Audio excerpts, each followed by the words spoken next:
Welcome back. 2014 was a very busy and historic year, with issues like casino gaming and policing making headlines in the Hudson Valley. We recently sat down one-on-one with Ulster County Executive Michael Hein. He shares with us the good and the bad Ulster County endured in 2014 and his hopes for the county in 2015.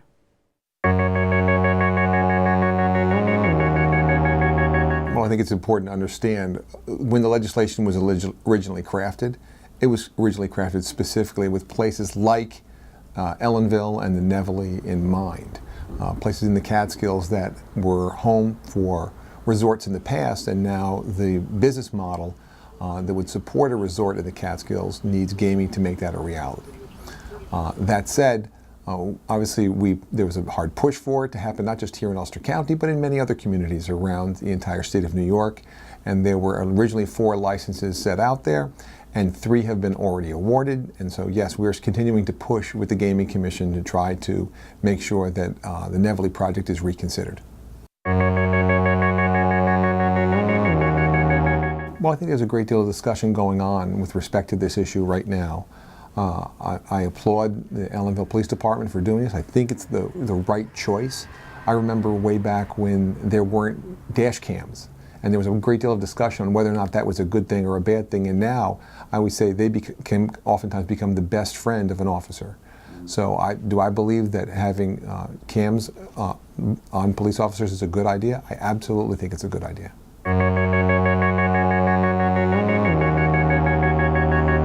I think the job of being a responsible police officer is so incredibly difficult. And there's so many committed, dedicated individuals who do that job and do it really well. Like I said, my late brother was a 20-year New York State trooper, and I understand how hard that job can be, both on the individuals and on their families. And to do it right, that's the important part, to be able to do it right. So I think everybody, their hearts are heavy. They understand the tragedy that took place and how awful it is for both their families and a whole family of police officers who really feel impacted by what ostensibly is an assassination. Well, I think it's important that there continually be dialogue in this process, to acknowledge that there are very real problems that exist, but to also, again, have an enormous amount of respect across an entire community to make sure that we all are talking and working on problems so that we're striving together to get better, rather than in some way, shape, or form a divisive situation.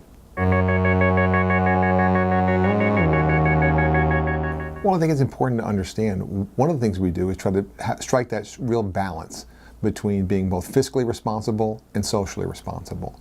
Here in Ulster County, we had a county government that was on the brink of bankruptcy when I first took over 6 years ago, and today we find ourselves as the #1 most financially stable county in the entire region.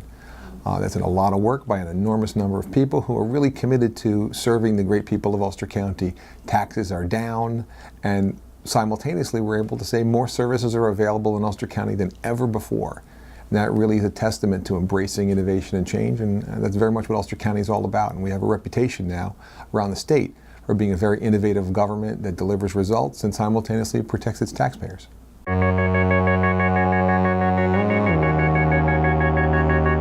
Those kinds of individual honors are lovely, and it's always very humbling. But the truth of the matter is, it means that I'm working with a wonderful team. We have a very clear mission, and that's to make Ulster County the finest place anywhere to live, work, and raise a family, and that we embrace innovation and change along the way if that's what's necessary to do that. We're committed. This is the place that I was born and raised, and so I love where I live. I love the people of our community, and to have an opportunity to bring innovation and change to a government that was broken and make it really functional, that's wonderful. That sometimes results in those kinds of awards, but really, I tell people I'm standing with a whole host of people who are fantastic. What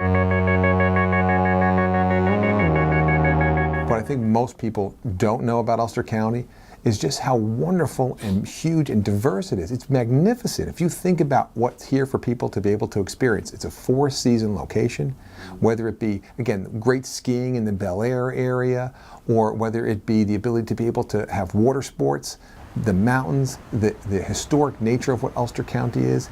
It's just so incredibly diverse, and that's why I always encourage everybody to go to ulstercountyalive.com UlsterCountyLive.com will provide a whole host of different opportunities that are available. We have unique businesses. In many ways, much of Brooklyn has become part of some of our main streets in Kingston and in other parts of our community, and it's really a very special place. I think first and foremost we have to focus on things like infrastructure, making sure that our roads and bridges are of the highest quality. For far too long, they were not only ignored, but they were underfunded. And so what we have done over the course of the last 5 and 6 years is to be able to save and save and save so that we had the dollars to be able to do that. And this year, we'll be spending over $15 million on infrastructure projects throughout the entire county to make sure roads and bridges are safe, easily passable, and again, that we have the kind of infrastructure that will allow not just cars to pass, but pedestrians as well to be able to traverse the roadways in a safe manner. And we'll have more from that interview with Mike Hein next week. That's all the time we have for tonight. Thank you so much for joining us. I'm Amy Greene. Tune in next week for another edition of Hudson Valley Week in Review. Good night.